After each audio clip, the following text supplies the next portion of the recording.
today we'll talk about how can you add courses on your Quizlet app. We'll go to figure out the solution or know how you can do that in your app. So you just follow these ways, then it's going to work with you. So all you have to do, so you just go down here, you click here on profile, you just click here on profile.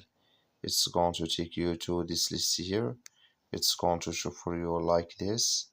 So then all you have to do now, you just click here on add courses. When you just click on it here, it's going to take you to this list here. Then here add course name. When you add here scroll, so then you click here on down. When you just click here on down here, so then it's going to add with you. So that's all you have to do to add courses here. That's all. Thank you for watching. Don't forget to support us by liking and subscribe.